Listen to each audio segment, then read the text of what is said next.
Well, thank you, Dirty Potters, for joining us today. Hopefully you can't stop. Everything about you.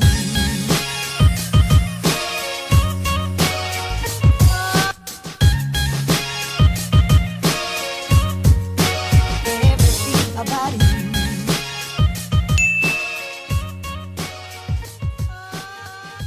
Hello, you Dirty Potters. How are you today? This is my friend Tina. Every now and then, I like to kind of expose you guys to more art than just me in the art world. And this one's a painter. Please don't freak out. We're allowed to have painting on a ceramic arts channel. Please, Tina, say hi. I'm Tina, Tina Fuerte. I actually met Tina at Consumers River College while I was studying under Yoshio Taylor. I do other things besides paint, don't get me wrong. She does do clay stuff. Yes. Yeah, she does do other things. Yes. Yeah, when I was at Consumers River College with you, there's two different classes at Consumers River College, but Yoshio kind of has the intermediate and beginner in the front, and then we get to be in the back and just kind of chill by ourselves and work on our own projects. Were you actually in class? I was technically in class. It was like being an honorary student because I've taken so many classes that he was like, just chill. Just chill, yeah, just chill. Eat my food and make my art. I noticed that when we were there together, you had made a lot of like corpse-like statues, and can I grab one to show them real quick? This is one of the sculptures that she makes, and it's very corpse-like. A lot of skeletons around this room, if you can most likely see in the background. But this is all clay, and I really like her art style because the high majority of her stuff is left extremely raw. Very rarely do I ever see her work actually be glazed. Now, for some of you that are a little bit more anatomically correct, you'll notice that my hand is covering something right here. I'm not gonna say what it is, but I think you can guess what it is. And that's another thing that I had noticed with a lot of your artwork is that it not only does it not matter, but it most of the time doesn't even have a gender. And I remember before taking this, I had asked you, is there anything that you want me to call you? Do you want your pronouns to be changed? Do you want your gender to be changed? Because I wanted to respect you in that way. And you were just like, dude, call me whatever you want. It really is how one perceives how you see it. So it's like, if you see me like more feminine that day and you want to call me a she, go for it. You're like, oh, they, like, you always look like something different. Like, it doesn't even necessarily have to be like a gender. Yeah. But they're, just go for it, I don't care. And I really liked that a lot because when I was hanging out with you, you were like one of the few, whenever I'm in class, I usually just wear my hoodie and kind of like mope around. Like a creep. Yeah, a little bit creepy. So. Yeah, but I love wearing my hoodie, especially outside. And it either freaks people out or they're like, yo, that guy's creepy. And you're one of the few people that weren't like put off by it. I just sat next to you, and because you didn't give me any type of negative energy, I like brought you cookies and I brought you tea and I sat next to you until you just we ended the class. And that's the kind of thing that really gravitated me towards you, is that you're very neutral. Like, it doesn't matter as long as you're riding that wave. Doesn't matter what you are, doesn't matter what you do, doesn't matter how you look, doesn't matter how you speak, like literally doesn't matter who you are. As long as you're you, you're respectful, you're a person, you're someone that will speak back to me, like respectfully. Right. Hey, what's up? And I think that's something that a lot of people don't seem to get. I know like, especially for males, you know, when you're a kid, you're like, but how do I be myself around girls? Because the advice that like parents and people always give to me when I was little, at least, was like, well, how do you person? And they're like, man, just be yourself. But really, I think that's kind of misinformation, because it shouldn't be yourself. It should be, don't try and be someone that you're not. And that's really the information that I wish I would have gotten when I was a kid, and you seem to be like all about that, and I just admire the heck out of that. I like that a lot, because I feel like you just came out and you were like, this is me, never been anybody else. Kind of just have to do you. If you do other people, then you start thinking like, fuck, who am I? Yeah, then you don't want that. Absorbing energy that was never yours in the first place. So can we take a look at the artwork around here? Because we saw one of your sculptures, but I'm really into your paintings. So Brett. Tight.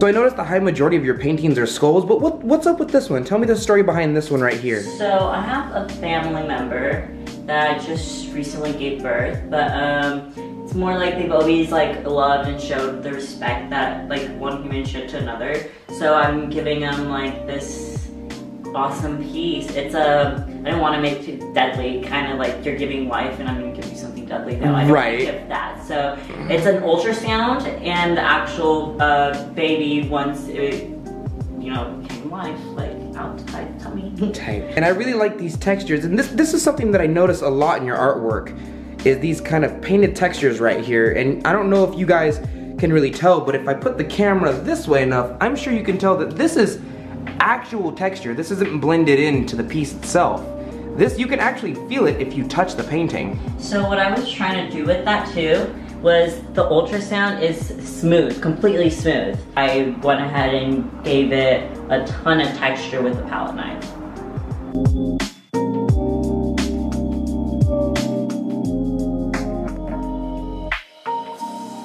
So the last time I came here, I gave you a brush, but I didn't realize that the high majority of your brushes are not smooth. They're really, really frilled. And alright. Yeah, so that you can get your textures.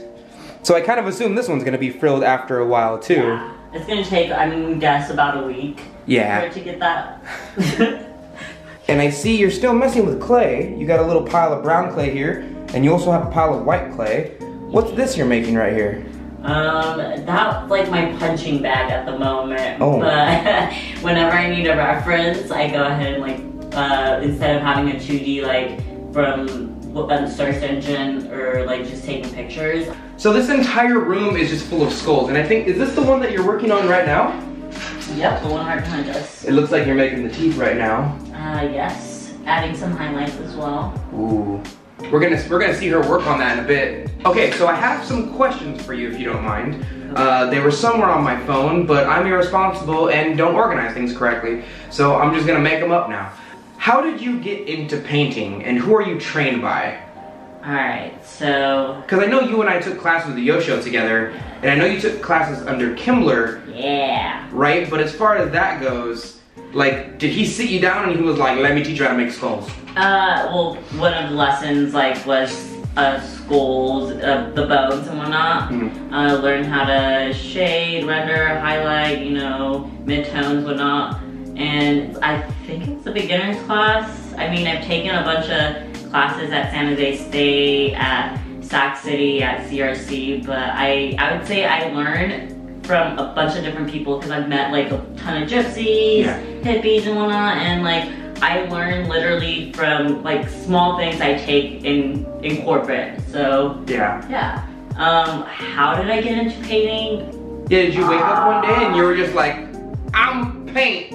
Pretty much. I mean, I just popped out and said, hey, I think this is my thing. Yeah, that's sort of, I usually have the habit of making miracles out of crud. Essentially, like whenever something bad happens to me, I'll take that thing and then try and turn it into gold. I'll try and turn it into something that benefits me. Instead of defeating me or breaking me, it'll become part of my arsenal. And that's kind of the way that I got into art, is I went through a negative time and I really just delved straight into art. My second question is, a lot of people have been asking me this question and I don't really know how to deal with it because my answer to this question is always like, treat yourself. But whenever you get into a negative space or some type of maybe artistic block or maybe even depression, how do you deal with that? What's your go-to to get out of that space? Alright, so that I can answer so easily because this happens a lot. I mean, like writer's block, painter's block, whatever, like it happens a lot. So I have to go through the depression and cry it out. I'll just have a fit. So I do that, and a day or two, and then I have to go like just walk out in nature. Like I hike a lot, but that's not the thing that helps the most. The thing that helps the most is I surround myself with people around me, for example my sister, and I literally appreciate everything they do in their work. So like I see how much time they spend on it. she's a biomedical engineer, and she like, how the hell did she get there? Like from day 1 to 2, like you have to like be on your shit. Straight work. If you want to be good, if you want to get better, if you want to improve, kind of have to work at it. So that's. I'm glad that you have that in the forefront of your mind, because there's so many people that I meet that are like, you're talented. You just got lucky. Like, you know what I mean? Like you were born the way you are. You were just born, and there's very few people that are kind of born with the amount of sauce that it takes to be good in the artistic world. And I'm not saying that I am, but I'm saying that for the people that are, if you talk to them, all you see is them standing up on stage, but you don't see the tears and blood and sweat that went into that hard work. And one day you guys will meet Yoshio, and he will dead tell you that I was awful. I was horrible. He told me to quit class one time. For the third question, what is one of your biggest inspirations? You can give me a singular person, you can give me a singular item, you can give me even a deity, but you gotta give me something. What's something that you wake up in the morning and you're just like, that's what gets me driven. Like, that's what does it for me. Every single individual in my family. Damn. That's a lot of individuals. Yes, because every single one has gone through their struggles, and well, me living with them, like, I have to see everything they've done in the past. Yeah. Hear about it, and then like the things they do now, their sacrifices. Yeah. Just, yeah. That's good. Even if it doesn't have to do anything related to art, like they're my inspiration. That's cool. That's super realistic. That like it's something tangible. Mine's Goku. A question that I get often actually, what is your favorite color? It depends on if I'm working with it, if I'm wearing it, if I see it. Right. Like, it really depends. But I'm gonna say right now, painting-wise, orange and blue. Orange and blue. Together? Yes. Or like, just like orange? They're working together, yes. Working together, okay. There's only 2 colors I hate really bad, and it's like stoplight red and like highlighter yellow. I don't like the McDonald's colors. Yeah, they're McDonald's colors. They're panic colors. They make me feel anxiety. And I don't know why. I think of the clown. Yeah, you think of the scary clown. I might be on the scale a little bit, so, you know, I hate panic colors or something. They freak me out, but I cannot stand those colors. This is actually one of her paintings, and I don't know if you guys can see it, but this is most likely, it looks like the one with the most depth to it. And you can really see up here by my finger, the texture that she really puts and the detail that she puts into her paintings. This is definitely the kind of art that I enjoy. This is the exact reason why I wanted her on the channel. Look at that. It's gorgeous. And I love the way that you use that kind of light to draw the eye toward the center of whatever you're working towards. You can see a really dark piece up here. You see that light piece over here. So what I want to see now is just you doing whatever you want to do, whether that's sculpting, whether that's painting, whether that's starting a whole new piece. I just want to see you working on your artwork. I want to see the way you work. I want you to just be in your natural environment and just go for it. Do whatever you want to do, and I'll just be right here.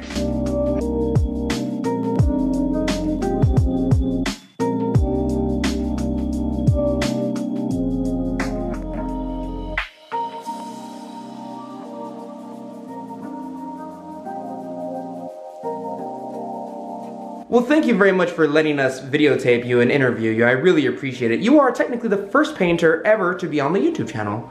Yeah. Well, thank you, Dirty Potters, for joining us today. I really appreciate you letting us watch you work. And for anybody who wants to see any of your artwork, the links are always going to be down below for your beautiful potter eyes to see. And I think you guys know where to find my artwork. The links are also going to be down below. Thank you for joining us, and I will see you, Dirty Potters, next week.